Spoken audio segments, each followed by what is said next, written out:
Hello नमस्कार प्रिय मित्रांनो, अनोखी लाईफमध्ये तुमचं मनापासून खूप खूप स्वागत आहे. तर आज आपला पाहायचा आहे प्रश्न संकलन सिरीज पेपर 1चा शेवटचा भाग. हा तुम्ही बरोबर ऐकलात. आज आपला जे काही पहिला पेपर आहे त्याचा शेवटचा भाग आहे साहित्य समीक्षा. याच्या अगोदरचे जे काही आपला पार्ट आहे अभ्यासक्रमामध्ये ते सर्व पार्ट आपण पाहिलेले आहेत. तर याच्यामध्ये जर तुम्ही पाहिला असाल या पूर्णपणे याच्यामध्ये तर ते प्रश्नाचं संकलन, त्यानंतर त्याचं थोडंसं विश्लेषण आणि अभ्यास कसा करता येतो किंवा काय काय येतं हे जर आपण पाहण्याचा प्रयत्न केला आहे. अगोदरचे जर व्हिडिओ तुम्ही पाहिला नसतात तर तुम्ही नक्की पहा. तुमचा अभ्यास करताना त्याचा नक्कीच फायदा होईल तुम्हाला. आणि हा आपला शेवटचा व्हिडिओ पहिला पेपरचा. तर अशा प्रकारचाच भाग तुम्ही पुढच्या पेपरसाठी करू शकता. त्याचे जे काय प्रश्न आहेत ते त्यांच्या पुस्तकानुसार, म्हणजे जे काय गद्यामध्ये पद्यामध्ये आहेत त्यांच्यानुसार थोडंसं विश्लेषण करा किंवा त्याला पहा कशा प्रकारे अभ्यास करता येईल. जर तुम्हाला पुढच्या जो काय पेपर 2 आहे यांचे जर व्हिडिओ पाहिजे असतील, म्हणजे ह्याच प्रश्न संकलन सिरीजचे, तर ते मला कसं करणार, तर तुम्ही काय करा, या जे काही व्हिडिओ आहेत त्याला लाईक करा, म्हणजे मला पुढचे जे काही पेपर 2 आहे त्याचं घ्यायचं का नाही हे समजतं.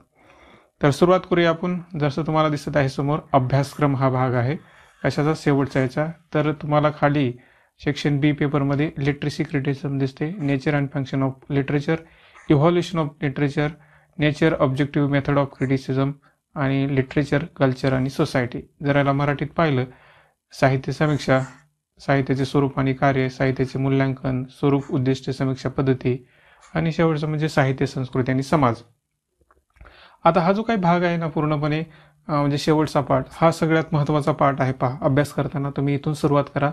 कधी कधी मुलं प्रश्न विचारतात ना, सुरुवात कुठून करायची, तर इथून करा. कारण साहित्य म्हणजे काय, साहित्य कशा प्रकारचं आहे, साहित्याचे प्रयोजन काय आहे, साहित्याचे घटक कोणते आहेत, मग जे काही लिहिलं जातं त्याची समीक्षा कशी केली पाहिजे, त्याच्यामध्ये कुठले भाग येतात, कुठले भाग येत नाहीत, याच्यामुळे ते आकलन व्हायला सोपं जातं. जे काय आपण पुस्तक वाचणार आहोत, जे काय आपण समजून घेणार आहोत, त्याच्यामुळे इथून सुरुवात करा. तर ह्याच्यावर जे काही प्रश्न आले असतील ते तर पाहूया, परंतु याच्यावर विचारलं किती जातं याच्यापेक्षा तुम्ही अभ्यास याचा केला पाहिजे. विचारू अथवा नाही विचारू, कारण हे महत्त्वाचं आहे. तर पहिला प्रश्न पहा याच्यामध्ये, चरित्रात्मक समीक्षा पद्धती आता काल्यबाह्य झाली आहे असे तुम्हास वाटते का? साधक बाधक चर्चा करा. शब्द आहे साधक बाधक, दोन्ही बाबतीत सांगायचे आहेत. तर हा 60 मार्काला 2009 साली आलेला क्वेश्चन आहे. याच्यामध्ये पहा 60 मार्काला म्हणजे त्या काळात खूप डीपमध्ये अभ्यास करावा लागत असेल, परंतु आता सध्या काही भाग नाही तसा. त्यानंतर दुसरा क्वेश्चन पहा, साहित्यकृतीचे स्वरूप तिच्या प्रयोजनावर अवलंबून असते. काय म्हणतात, इथे शब्द आहे प्रयोजनावर अवलंबून असते. या विधानाचे परीक्षण करा. तर हे प्रयोजन काय आहे, तर हे कधी समजतं, जेव्हा आपण अभ्यास केल्यानंतर. तर हा एक आहे 60 मार्काला. त्यानंतर पहा नेक्स्ट, साहित्यकृतीची समीक्षा करताना तिच्या निर्मितीमागील लेखकाची भूमिका काय, मस्ट आहे. तर तिच्या निर्मितीमागील लेखकाची भूमिका लक्षात घेणे आवश्यक आहे. सकारण लिहा. 15 मार्काला 2011. तर हा बी आपण अभ्यास केल्यानंतर समजतो आणि हे बऱ्याच गोष्टीसाठी महत्त्वाचं ठरतं. म्हणजे जसं की एखादी आपण पुस्तक वाचत आहोत गद्यामधलं, तर त्याची समीक्षा काय करायची, लेखन का दिलं आहे ते पुस्तक, तर हे समजण्यासाठी सुद्धा हे समीक्षाचा जो काही अभ्यासक्रम आहे तो महत्त्वाचा आहे आणि प्रश्न सध्या तसे येतात. त्यानंतर समाजशास्त्रीय समीक्षा साहित्यकृतीच्या मूल्यमापनास उपयुक्त ठरते. समाजशास्त्रीय समीक्षा साहित्यकृतीच्या मूल्यमापनास उपयुक्त ठरते. हे केवळ आकलनास, म्हणजे हे मूल्यमापनासच उपयोग आहे का आकलनास उपयोग आहे, तर याचं कारण लिहायचं आहे. 2012 साली क्वेश्चन होता. त्यानंतर नेक्स्ट क्वेश्चन पहा, साहित्याच्या आकलनास कोणती समीक्षा पद्धत अधिक उपयुक्त ठरते, ते साधारण लिहा. म्हणजे जेवढ्या समीक्षा पद्धती आहेत त्याच्यापैकी कोणती महत्त्वाची आहे, उपयुक्त आहे, हे विचारलं आहे. त्यानंतर सामाजिक बांधिलकी हे साहित्याच्या श्रेष्ठतेचे गमक मानता येईल का? हा एक म्हणजे ओपन एंडेड क्वेश्चन आहे. तुम्हाला तुमच्या मनानुसार लिहिता येतो ह्याच्यामध्ये, परंतु थोडं चिंतन करा लिहिण्याच्या अगोदर किंवा जेव्हा तुम्ही अभ्यास करता तेव्हा साहित्य समाजाचा काय संबंध आहे, संस्कृतीचा काय संबंध आहे, हे आपल्याला पाहायचं आहे. त्यानंतर 7वा क्वेश्चन पहा, आधुनिक साहित्याची समीक्षा करताना संस्कृत साहित्यशास्त्राचा उपयोग कितपत होऊ शकतो किंवा होऊ शकेल त्याची चर्चा करा, है ना. 20 मार्काला 2013 साली. साहित्याचे प्रयोजन हे साहित्याच्या स्वरूपावरून ठरवणे योग्य आहे की स्वतंत्रपणे ठरवणे योग्य आहे. हा सुद्धा भाग म्हणजे थोडासा अभ्यास केल्यानंतर याचं उत्तर देता येतं. याची शहानिशा करा. 15/2013. फक्त शब्दावर लक्षात ठेवा की विचारलं काय जातं. पहिलं काय आहे, साहित्याचे प्रयोजन कशावर, स्वरूपावरून ठरवायचे की स्वतंत्र्यावरून, मग कोणते योग्य आहे. हे विचारलं आहे. प्रश्न नीट वाचल्यानंतर उत्तर लिहिता येतं पहा. त्यानंतर साहित्य आणि समाज यांच्यात कोणत्या प्रकारचे संबंध असतात याचे विवेचन करा. 15/2014 साली क्वेश्चन आहे. ललित साहित्याचे शास्त्रीय साहित्याहून असणारे वेगळेपण कशा प्रकारे मांडता येईल? ललित साहित्य आणि शास्त्रीय साहित्य आहे ना. ललित साहित्य म्हणजे जे आपली कथा, कादंबरी, इतर गोष्टी, आणि त्याच्यानंतर दुसरे जे काही शास्त्रीय साहित्य आहे, या दोघांमध्ये काय फरक आहे? विशेषतः आपण हा शब्द वापरतो ललित साहित्य आणि ललितर साहित्य. तर याच्यामध्ये काय फरक आहे असं विचारतात ते. वेगळेपण हा शब्द महत्त्वाचा आहे. त्यानंतर वाचकास व लेखकास समीक्षा कोणकोणत्या प्रकारे उपयोगी पडते? हा सोपा प्रश्न आहे. म्हणजे याचा उपयोग काय? हा डबल मानाने बी लिहिता येतो आणि तुम्ही जर चांगला वाचला असाल तर त्याच्या चांगल्या प्रकारे उत्तर बी लिहिता येतं. 15 मार्काला 2014 साली क्वेश्चन होता.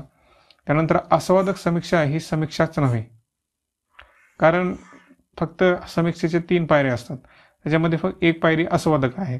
मग एकाच पायरीला पूर्ण समीक्षा म्हणता येणार नाही.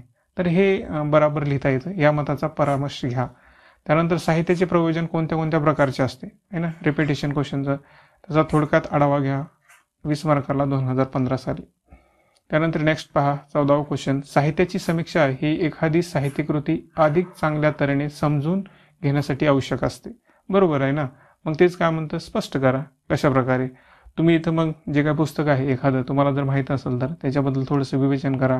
ते कशा प्रकारे ते महत्त्वाचं ठरतं किंवा समजून घेण्यासाठी आवश्यक ठरतं हे मी सांगू शकता. हे 15 मार्काला आहे. त्यानंतर साहित्याच्या समाजाशी असलेला संबंध कशा प्रकारचा आहे ना, रिपिटेशन आहे, त्याचे विवेचन करा. त्यानंतर साहित्य हे भाषिक व साहित्यिक संकेताचे पालन व उल्लंघन करत असते म्हणजे काय आहे ना. भाषिक आणि संकेताचे पालन व उल्लंघन दोन्ही बी करते. ते म्हणतात साहित्य हे भाषिक साहित्यिक संकेताचे पालन व उल्लंघन करते असते म्हणजे ते काय, ते विवरण करून सांगा. त्यानंतर साहित्य समीक्षा ही व्यामिश्र स्वरूपाची प्रवाही प्रक्रिया आहे. तर याचं विवेचन करायचे आहे ना. व्यामिश्र स्वरूपाची आहे. कशा प्रकारे त्याच्यात व्यामिश्र स्वरूप येतं तर ते आपल्याला सांगायचं आहे. त्यानंतर 18वा क्वेश्चन पहा. साहित्य समीक्षेचे साहित्याच्या क्षेत्रातील स्थान अधोरेखित करा म्हणते आहे ना. समीक्षेचं काय स्थान आहे? साहित्य समीक्षेच्या पद्धतीचा परिचय करून द्या. साधा क्वेश्चन आहे, सरळ क्वेश्चन आहे. साहित्य आणि समाजांचा परस्पर संबंधावर प्रकाश टाका. रिपिटेशन आहे. आस्वादक समीक्षेचे महत्त्व अधोरेखित करा आहे ना. मागं काय म्हणलं होतं, फक्त आस्वादकच हे असू शकत नाही. आता फक्त आस्वादाची माहिती लिहायची आहे. त्यानंतर क्वेश्चन पहा 10 मार्काला येत आहे. तिथून पुढे 15 मार्काला साहित्य आणि समाज संस्कृती यांचा परस्पर संबंध उलगडून दाखवा. म्हणजे आपण मानू शकतो की हे क्वेश्चन येतात, अशा प्रकारचे क्वेश्चन आहेत. त्यानंतर साहित्य समीक्षेची निरनिराळी कार्य कोणती हे अभ्यास करताना आपला माहीत असतात ते, आणि त्याचा वाचकास कशा प्रकारे. एकदा दोनदा जरी वाचलं नाही साहित्य समीक्षा तर हे सगळे प्रश्नाचं उत्तर लिहिता येतं. म्हणजे याच्यामध्ये काही रॉकेट सायन्स नाही. त्यानंतर जर पाहिलं साहित्याचे स्वरूप स्पष्ट करा. 10 मार्काला साधा प्रश्न आहे. स्वरूप स्पष्ट करा. समाज आणि त्याची संस्कृती या दोहीचा साहित्याशी असलेला संबंध स्पष्ट करा. रिपिटेशन. साहित्याच्या मूल्यमापनाचे महत्त्व विशद करा. मग आस्वाद म्हटलं तर मूल्यमापन म्हणते. साहित्य समीक्षेच्या निरनिराळ्या पद्धती कोणत्या आहे ना. ज्या पद्धती आहे त्याचे नाव लिहा आणि त्या सांगून त्यासंबंधी साधारण चर्चा करा. एक उदाहरण द्या, 2 उदाहरण द्या. साहित्यकृती स्वरूप विशेष उलगडून सांगा. साहित्य स्वरूप विशेष उलगडून सांगा असं म्हणतात. त्यानंतर 29वा क्वेश्चन पहा. समीक्षेच्या विविध पद्धतीची माहिती द्या. प्रश्न रिपिटेशन आहे. पद्धती सांगा, स्वरूप सांगा आहे ना. त्यानंतर 30वा क्वेश्चन पहा. साठोत्तरी साहित्य प्रवाहाचे स्वरूप विशेष आणि वेगळेपण स्पष्ट करा. आता हा वेगळा प्रश्न आहे थोडासा. साहित्य आणि इतर कला यांचा अनुबंध सांगून साहित्याचे वेगळेपण स्पष्ट करा. हा बी येतो, परंतु याला थोडंसं डोकं लावावं लागतं. तर अशा प्रकारचे क्वेश्चन आहेत. काही नाविन्य नाही, रिपिटेशन तेच आहे, तेच प्रश्न येतात आणि हे अपेक्षित 20 प्रश्न आहेत. त्यानंतर दुसरी जर गोष्ट याच्यावर विचार केला, हे जे काही प्रश्न आहेत अथवा हे जे काय बाबी आहे या प्रश्नाच्या बरोबरच याचा अभ्यास करणं खूप महत्त्वाचं आहे. जसं तुम्हाला अगोदर म्हटलं, तर थोडंसं विश्लेषण करूया. म्हणजे आता पहा, जसं टॉपिकचं नाव आहे ना, साहित्य स्वरूप, साहित्य समीक्षा, साहित्य समाज संस्कृती, समीक्षेचे प्रयोजन, प्रकार पद्धत. जसं टॉपिकचं नाव आहे तसं प्रश्न आहेत. त्याच्यामध्ये जास्त खोलवर न जाता ॲटलिस्ट तुम्ही हे तर जे टॉपिकचं जसं नाव आहे तसं तर केलं पाहिजे. म्हणजे उपभाग तर हे थोडं येतं, परंतु हे जसं मी परत सांगतो की जसं नाव आहे तसं ते विचारलं जातं. म्हणजे आपण म्हणतो ना अभ्यासक्रम म्हणजे 2च लाईन दिल्यात आणि भरपूर विचारलं जातं. तर इथं तसं नाही. तर जेवढे हे नाव आहे तशा प्रकारचेच प्रश्न विचारले जातात. जसं की साहित्याचं स्वरूप सांगा, साहित्य समीक्षा संकल्पना सांगा, त्याच्या पद्धती सांगा, आस्वाद म्हणजे काय, आकलन म्हणजे हे सटीक आहे असं आपलं म्हणता येईल थोडक्यामध्ये.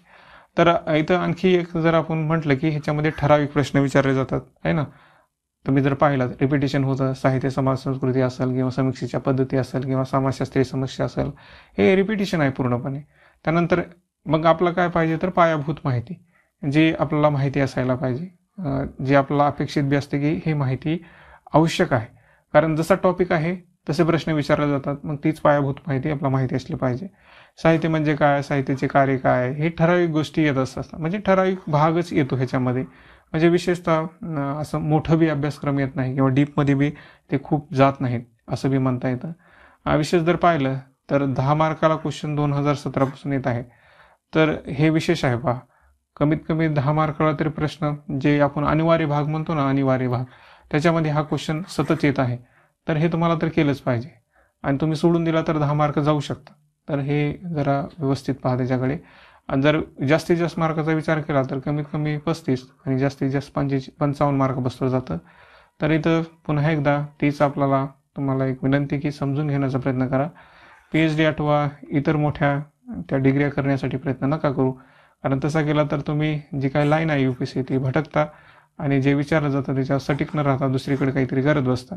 तर हे टाळण्यासाठी जे विचारले ते पहा.